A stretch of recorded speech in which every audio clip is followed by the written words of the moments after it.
We are marking peninsular hills first. We marked up central highlands yesterday. I hope you have attempted it. Now we continue with our arcs of hills. So after central highland, we attempted to learn peninsular plateau with Deccan plateau. So let me go sequentially. The first arc that you'll mark will be Sahyadri today. You will say, no, Sahyadri cannot be marked up as hill. It is the part of plateau or western part. Then remind yourself that Sahyadri is known to be mountain escarpment. And remind yourself that Sahyadri is from river Tapi to Nilgiris. So you will mark up the arc as I have marked up as this red line. So first item to be marked is Sahyadri. In our school atlas, Western Ghats are written. You can take support from there. You know that in relief, Western Ghats and Sahyadris are synonymous. But now I'll advise you to always use the term Sahyadri so that there is no confusion. Western Ghats can have Nilgiris, Anamalai, Cardamom with Sahyadri. So we have clarified that down. After marking Sahyadri, as I have marked up with the two blue lines here, in Maharashtra, you are marking Harishchandra and Balaghat ranges. Remind yourself that Harishchandra and Balaghat ranges are continental extensions of Western Ghats. Done? Then I want to mark Eastern Ghats. And for Eastern Ghats, you have to come to map of Odisha class. Can you see I have marked up the hills here? Let me just zoom it up. Tikarpara, Nayagarh and Mahendragiri. So you have to find it. Come on to map of Odisha. Map of Odisha, please look in for, because it's a regional map, so it becomes quite messed up with information. But we have to find a microscopic name, so for that we have to come to a region. We all know what is the northern boundary of Eastern Ghats. Quick. Brahmani. Can all of us find river Brahmani in our school atlases? Give your eyes trouble, be there on physical map of Odisha. From Brahmani, one step south, have you noticed Tikarpara hills? Then comes Mahanadi, yes or no? That means Tikarpara is northern dissected remains of Eastern Ghats. Have you got it? Tikarpara hills. Then you have reached Mahanadi and go south of Mahanadi. Are you noticing a river which has got its mouth south of Chilka Lake? Name is Rushkulia. And go further south, you will find a river which is having its name as Vamsadhara. Actually, it is between Mahanadi to Vamsadhara. Can you notice Nayagarh? Yes or no? See it here. Tikarpara and Nayagarh are the dissected northern remains of Eastern Ghats. What we selected to learn it when we were learning Eastern Ghats? Mahendragiri. So now where you are marking Mahendragiri? From Vamsadhara to Godavari. Is that comfortable with us? From river Vamsadhara, are we noticing that big brown patch? On map of Odisha itself, you can see Godavari absolutely towards south. Yes or no? That will be marked as Mahendragiri. Give me go ahead if you are comfortable. Where is Tikarpara? Brahmani to Mahanadi. Where is Nayagarh? Mahanadi to Vamsadhara. Where is Mahendragiri? Vamsadhara to Godavari. Which is the biggest remain? Mahendragiri. That is the reason when we were learning, we said northern remnant is called Mahendragiri. But in map marking, you should be aware of what are Tikarpara and Nayagarh hills. They are the remains of Eastern Ghats. Comfortable? And what was the third patch of, actually second patch the way we learned. What was the second patch of Eastern Ghats? Southern Andhra hills. Please come to map of, I think Karnataka will help us more. Yeah, come on to map of Karnataka. Southern Andhra hills are 5 hills demarcated south of river Krishna. Physical map. I am naming them and I have marked them here also. Eramala, Nalamala, Velikonda, Palkonda and Nagari. Can you find them? Eramala and Nalamala hills are dissected by Kunder, the tributary of Peneru river. Yes, no? Palkonda, Velikonda ranges and Nagari. Nagari is right neighboring Pulikat, the lagoon lake. Nagari is almost closing down East Coast Plain. Otherwise we say East Coast Plain is very broad. Have you found them? Which are the constituents of southern Andhra hills? 5. Eramala, Nalamala, Velikonda, Palkonda and Nagari. So our eastern Ghats are now complete. How many pieces we developed when we were learning it as physiography? Mahendragiri, southern Andhra hills. How many names now we have added? It is Tikarpara, it is Nayagarh, it is Mahendragiri plus 5 hills. Eramala, Nalamala, Velikonda, Palkonda and Nagari. Mark these items in your practice map today.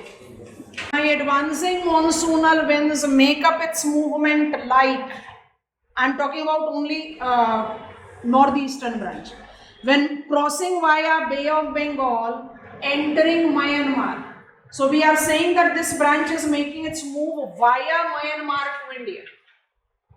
Via Myanmar to India, I can make my entry from Mizoram. Which river can give me the possible entry? Kaladan. Kaladan is the low-lying river basin. I have entered Myanmar. I have got at least 2 parallel running ranges called Arakanioma and Peguyoma. It will create wetter windward side and drier leeward side. When I'll be entering the leeward side of Arakanioma, I'll enter the biggest river system of Myanmar, name is Irrawaddy. Irrawaddy is the dense river system that has got its tributaries involving many streams of our northeastern state. Forget about them. Either from the windward side of Arakanioma to Manipur, river Manipur, between Lime-Atoll and Manipur hills, or crossing to the rain shadow interiors and getting on to the northern part of Myanmar, where I can find the entry from Lohit Basin.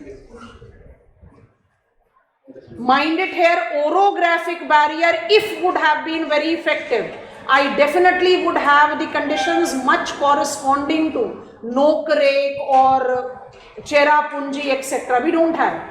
We combine them with the precipitation of some 250 centimeters farmers. That is the reason we collectively refer them as northeastern. It can mark its entry from any of northeastern region. It has to process bound to Bangladesh. So it would make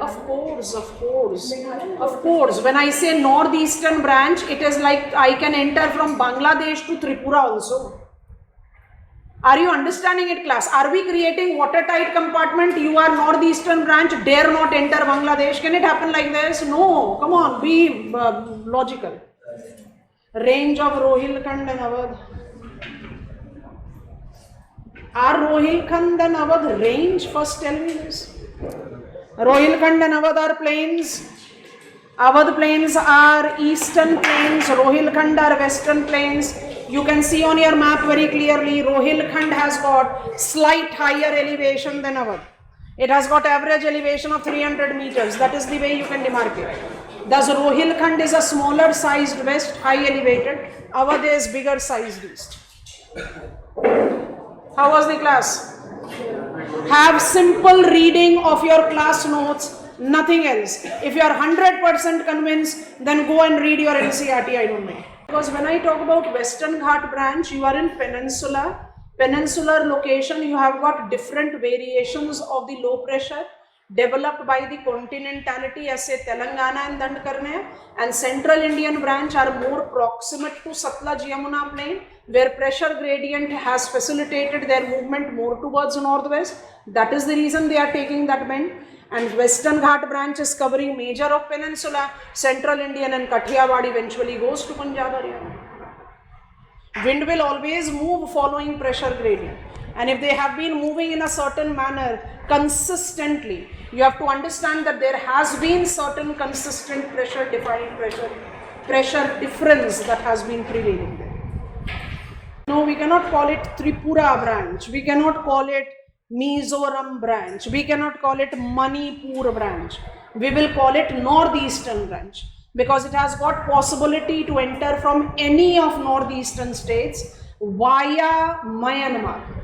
Amount of precipitation will be less than Meghalayan branch, but will be sufficient to create northeastern states as par moist climate, because moisture has been shed in Myanmar. Myanmar has got Arakan Yoma, Pegu Yoma. Myanmar has got quite continental interiors towards north. You are traveling via it to enter India. So imagine what is the amount of moisture that Bay of Bengal branch has. That even after shedding the moisture in Myanmar, it is developing the branch which is comparable of its precipitation yield to the wettest branch of Arabian Sea. Our box item continues. Your subheading is now Bay of Bengal branch. Because this much of the details will be optional thing. You have to decide whether your question is requiring it or not. That is the reason I have asked you to create it as box item. Bay of Bengal branch. Underline it, put a dash. Introductory points. Point number 1. This branch of advancing monsoon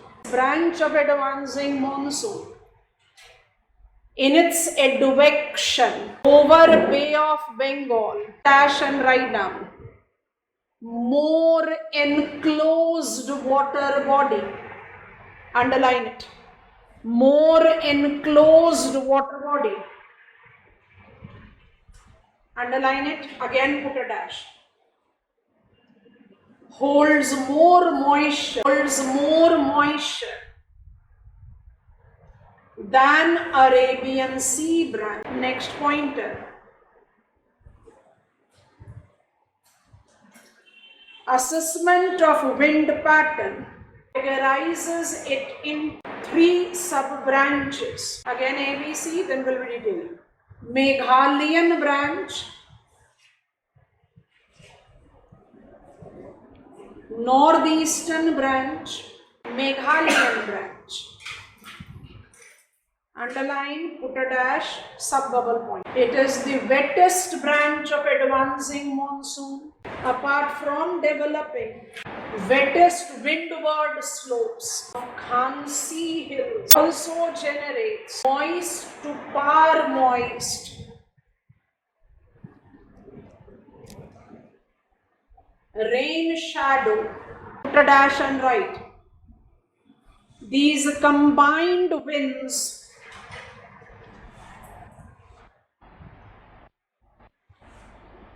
advex from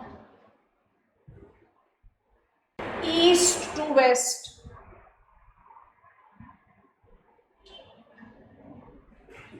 causing precipitation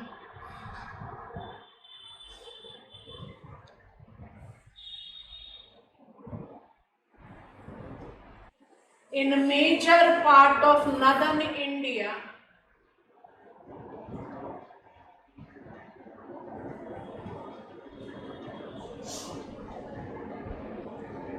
put a dash and write down, with amount decreasing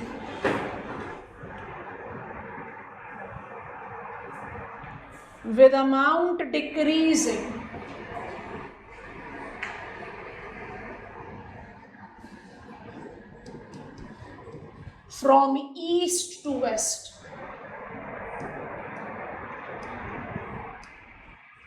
First tell me, are we comfortable with it?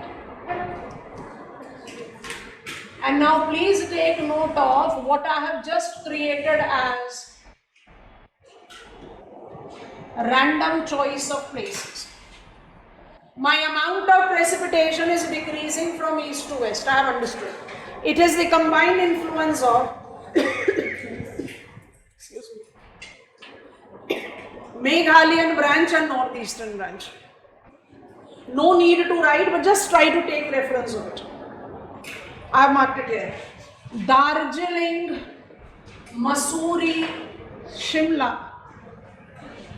Shimla will be drier than Mussoorie. Mussoorie will be wetter than Shimla but drier than Darjeeling. Why? Amount of precipitation is on decrease towards west. And I have selected some places on plain. So I have selected Patna, I have selected Prayagraj, I have selected Delhi, I have selected Amritsar.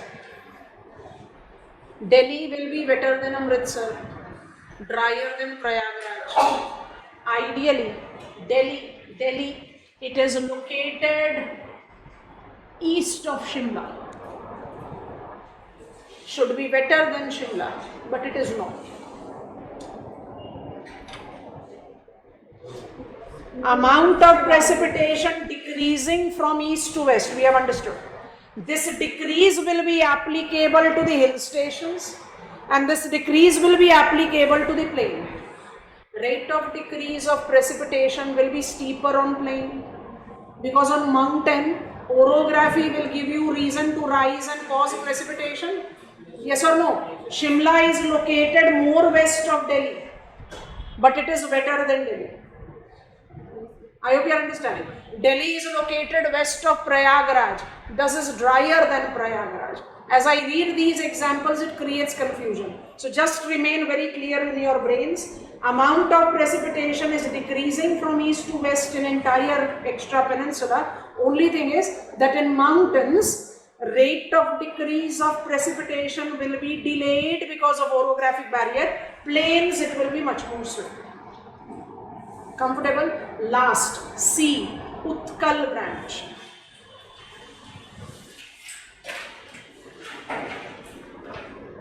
Utkal branch.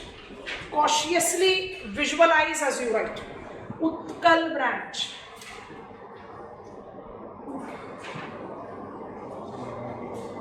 This branch of advancing monsoon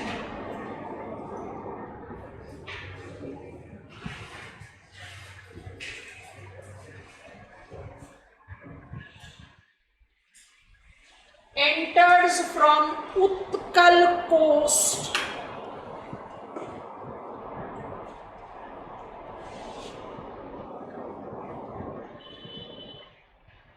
next, essentially involving benefit of shape of shoreline.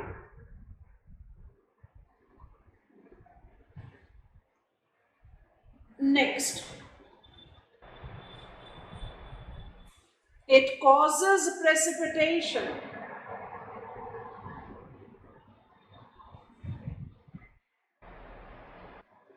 in a major east central part of Indian peninsula with eventual movement to Satluj Yamuna plains.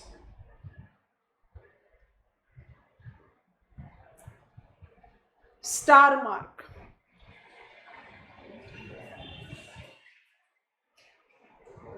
It is comparatively high elevated. It is comparatively high elevated.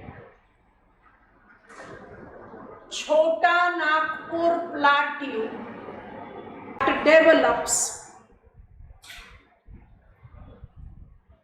drought prone characteristics.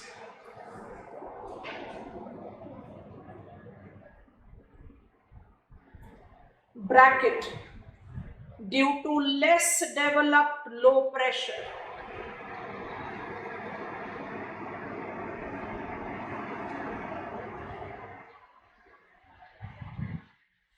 Pause down. Have you understood what you have written? See this, I am repeating it and then I'll give you time to read because I never talked about Utkal in the video.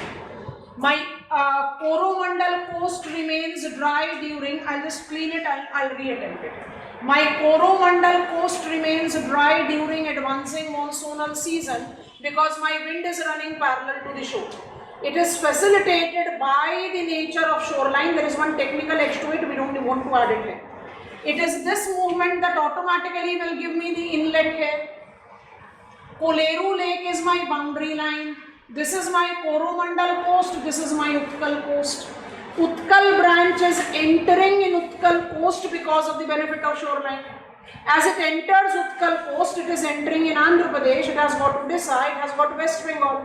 What is the movement it is generating? In this region, in the east central part of our country, I have got tablelands and plains. So supposedly I'll get Godavari basin, low lying. Low lying will be more warmer, will have more effectivity of the advection of the wind, yes or no? So from Godavari, from Mahanadi, or even from Hooghly to Ganga, maximum effectivity of this particular branch of wind will be that we are taking the benefit of the alluvial plains and moving towards the northwest.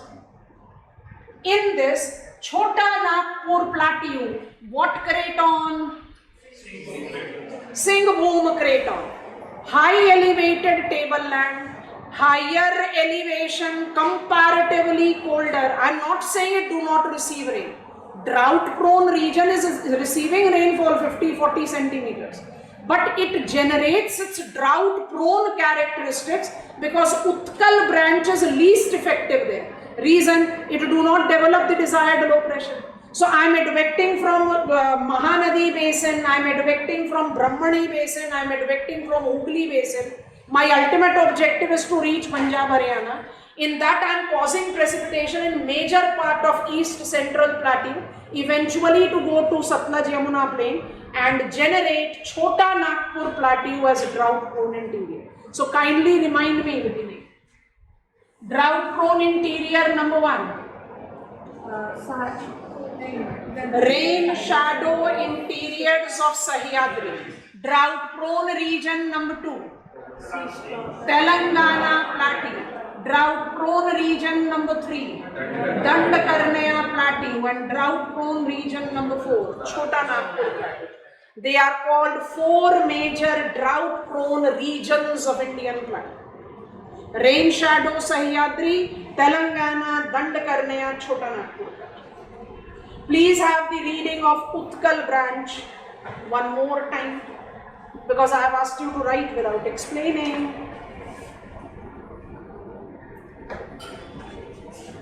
Utkal branch enters from Utkal coast because of the nature of shoreline. It causes precipitation in east central part of Indian peninsula. Eventually to move to Satluj Yamuna plains. Higher elevation of Chota Nagpur plateau, failing to develop desired low pressure, generates drought prone table. Technically speaking, if my Utkal branch is entering from Hooghly and it is traveling here, it can be merged by Meghalayan branch also. Wind will not be dividing themselves that you go separate, I'll go separate. They can eventually merge. It's only that we want to be clear with the pattern that we take up the assessment of the wind moving here. Comfortable? Not taking you to retreating monsoon now, but just apply and understand. 4-point reminder first. Advancing monsoon, also called southwest monsoons in the country. Your box is done, you can close it. Advancing monsoon, also called southwest monsoon, is a precipitation season of our country. For 3 continuous months, almost entire India experiences rain. I have re-established the value of adjective dry with the 2 preceding seasons. Almost entire India receives rain, barring the exception of 3 out. Almost entire India receives rain with amount of precipitation. Quickly help me.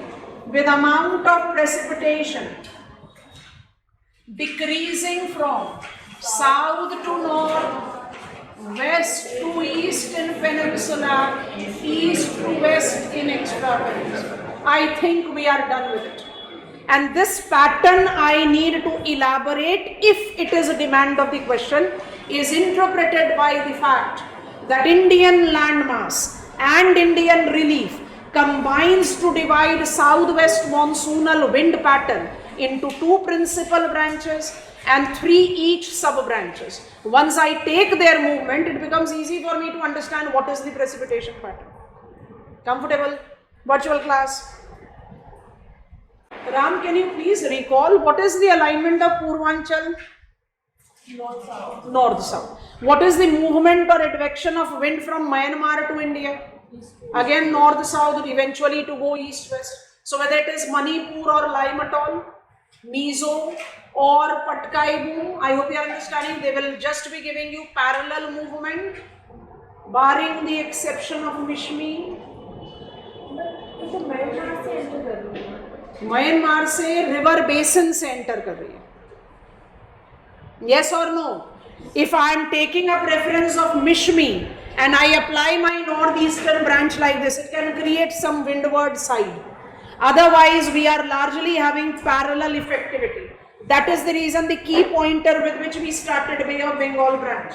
More marginal, more enclosed water body. Bay of Bengal has higher moisture content, which orography tends to influence movement of advancing monsoon. It is northeastern Himalayas. Name them. Himadri, Miri, Abor, Dafla. And that is what we take up into our biomes and vegetation. Purvanchals we don't take. Minor effectivity we don't rule out. I mean, if I am entering from Myanmar, I know that Purvanchals are low-lying hills. I can encounter, Mizo you have learned as a radial drainage. I can encounter some part of Mizo creating windward side. We are not ruling that out.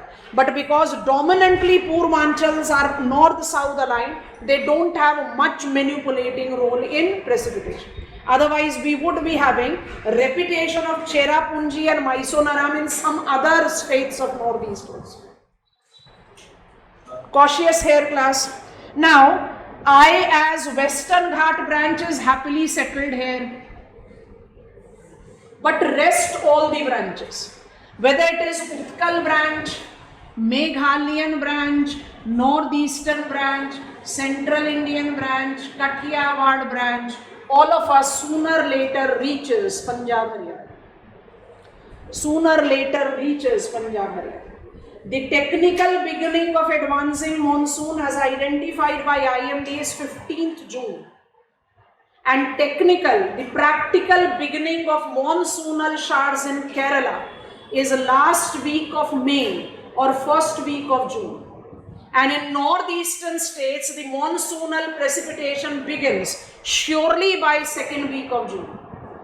It is essentially later half of first week and surely by second week of June. Nutshell, in Kerala, Malabar coast and in northeast, advancing monsoons begins the earliest and remain effective till the latest time. However, in Punjab, Haryana, they will be last to reach. Reason? Continentality and first to retreat. Reason? Continentality. What do we mean by continentality for first statement? I am too distant from the moisture sources. So by default it will take time for moisture laden wind to reach there. What is the meaning of continentality in second statement? Because I am too continental. Begin the month of September. Come on, you have reached 15th September. I will be the first to develop high pressure. Wind don't go to high pressure. Yes or no? What is the name of last season left out with us? Retreating monsoon. Is it so that I, Bay of Bengal, gave you wind Punjab, now you return it back to me? No. Wind was moving from Bay of Bengal to Punjab because of pressure gradient, will stop reaching Punjab because Punjab will be first to develop high pressure. Retreating monsoon is the time when Indian landmass re-establishes high pressure and onshore winds thus ceases to exist and offshore winds gets re-established. I'm not done. Forget about retreating monsoon. Till here it is clear. Yes or no? My sincere request to all of you, please have a very detailed reading first of your class notes with the reference of this diagram, and then you go and read your NCERT. I don't know. आ जाओ आप ma'am आते हैं.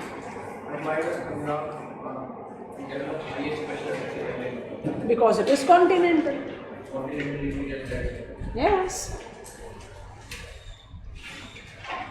I told you the crux of Indian climate is what? Maritime and continental.